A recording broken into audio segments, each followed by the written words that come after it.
जय हिंद, वंदे मातरम। स्वागत है आप सभी का न्यूज़ मास्टर यूट्यूब चैनल पर। यहाँ पर आज दिन भर की तमाम बड़ी खबरें, सेलेक्टेड न्यूज़, हेडलाइंस न्यूज़ के साथ जो भी न्यूज़ आ रही सभी मैं आपके लिए लेकर आ चुका हूँ। सभी भारतवासी के लिए ये न्यूज़ जान लेना बेहद ही ज़रूरी है। जी हाँ, सरकार ने लाया नया नियम, 30 जून से पहले कर ले ये काम, नहीं तो बाद में पछताना पड़ सकता है और हो सकता है भारी नुकसान। जी हाँ, 30 जून से पहले आपको ये सारे काम निपटा लेने चाहिए। साथ ही यहाँ पर दिल्ली में रहने वाले लोगों के लिए, दिल्ली जाने वाले लोगों के लिए एक बुरी खबर है।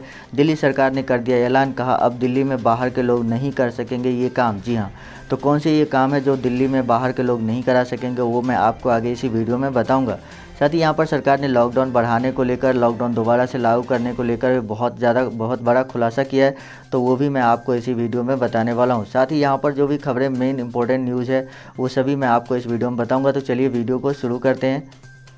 तो सबसे पहले नज़र डालते हैं कोरोना के हालातों पर। तो भारत में कोविड-19 के मामले तेज़ी से बढ़े जा रहे हैं। ताज़ा आंकड़ों के मुताबिक देश में कोरोना वायरस के अब तक 2.46 लाख से अधिक मामले सामने आ चुके हैं। देश में कोरोना से मौत का आंकड़ा भी बढ़कर 6,929 तक जा पहुंचा है। इसके साथ ही भारत अब विश्व का 5वां सबसे ज़्यादा प्रभावित देश बन गया है। स्वास्थ्य मंत्रालय के ताज़ा आंकड़ों के मुताबिक देश में पिछले 24 घंटों में कोरोना वायरस के रिकॉर्ड 9,971 मामले सामने आ चुके हैं। इस दौरान देश में 287 मरीजों की मौत हुई है। फिलहाल देश में कोरोना के कुल 2,46,628 मामले हैं, जिनमें 1,20,406 एक्टिव केस है। वहीं 1,19,293 लोग ठीक हो चुके हैं। जी हाँ, अगली बड़ी खबर दाऊद इब्राहिम को लेकर है कि क्या दाऊद इब्राहिम की मौत हो चुकी है। पाकिस्तान में कोरोना से दाऊद इब्राहिम की मौत की अटकलें। भाई अनीस ने एक दिन पहले कहा था दाऊद संक्रमित नहीं है।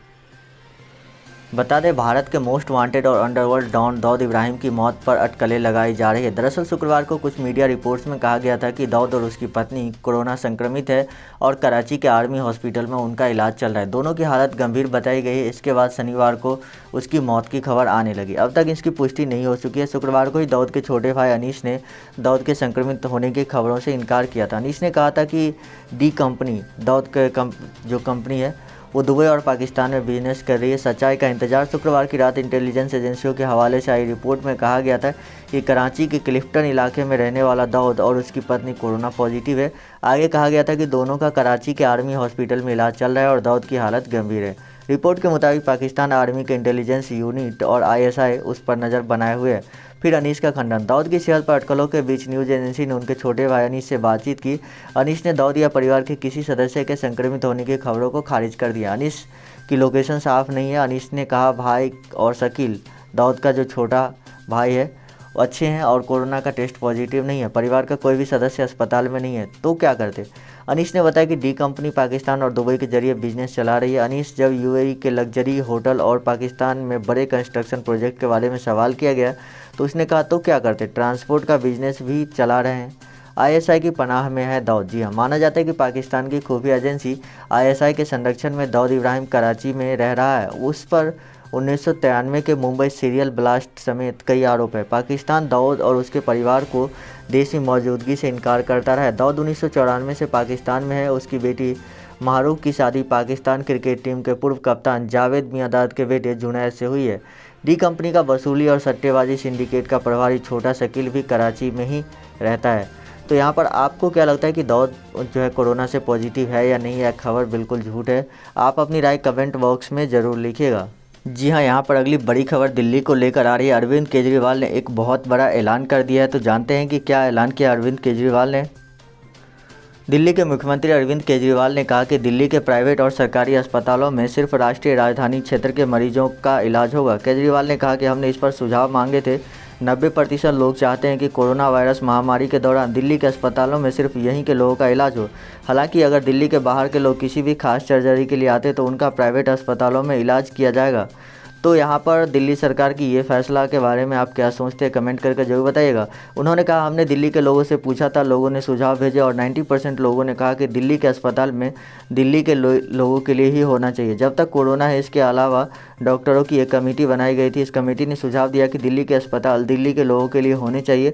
अगर खोल दिए गए तो 3 दिन में बेड भर जाएंगे। कैबिनेट की मीटिंग में ये फैसला लिया गया कि दिल्ली सरकार के अस्पताल सिर्फ दिल्ली के लोगों के लिए रिजर्व होंगे। केंद्र सरकार के अस्पताल में कोई भी इलाज करवा सकता है। प्राइवेट अस्पताल दिल्ली के लोगों के लिए रिजर्व होंगे, कुछ प्राइवेट अस्पताल में स्पेशल सर्जरी करवा सकते हैं।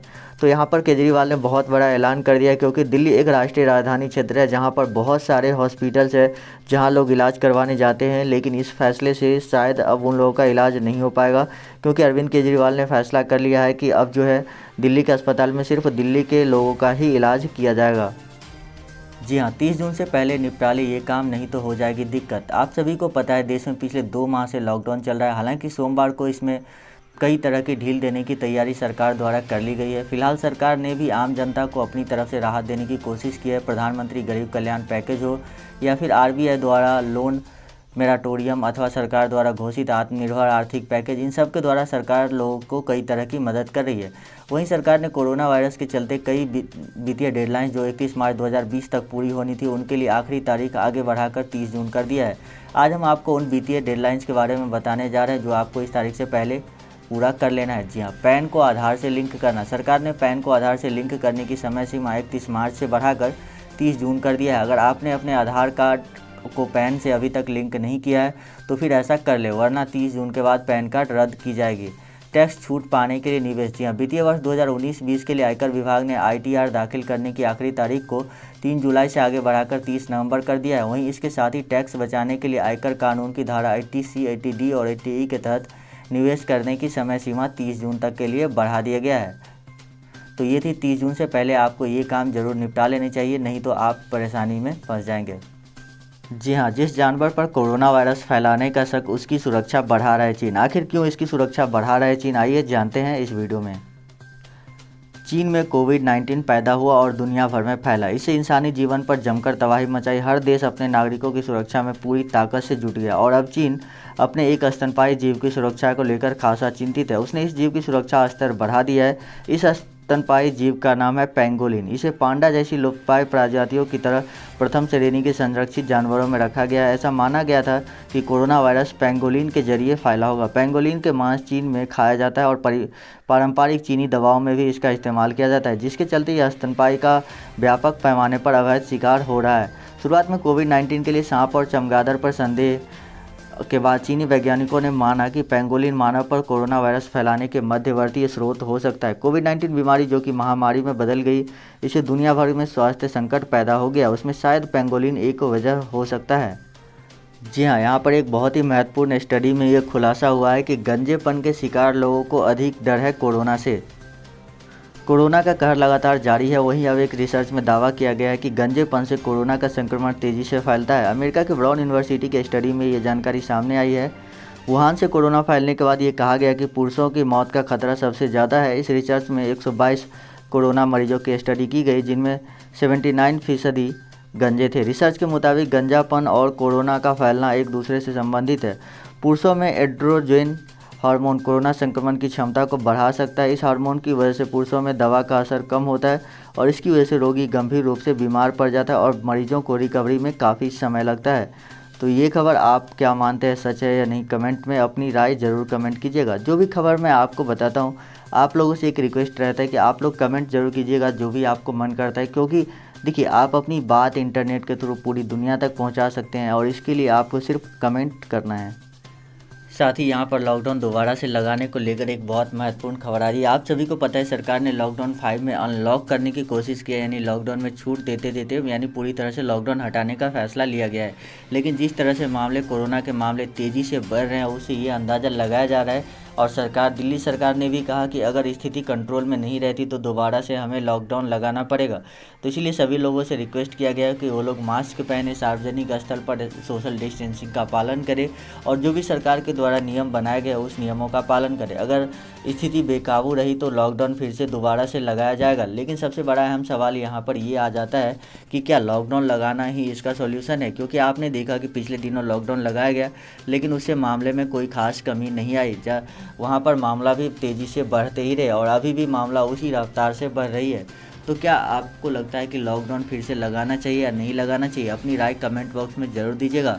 चलिए मैं मिलता हूँ आपसे अगले एक न्यूज़ के साथ, जो कि बहुत ही महत्वपूर्ण न्यूज़ हम आप सभी के लिए इस चैनल पर लेकर आते हैं। तो चैनल के साथ ज़रूर जुड़िए, चैनल को सब्सक्राइब कीजिए, बेल आइकन पर क्लिक कीजिए, ऑल नोटिफिकेशन को ऑन कर लीजिए, साथ ही इस वीडियो को लाइक कर दीजिए।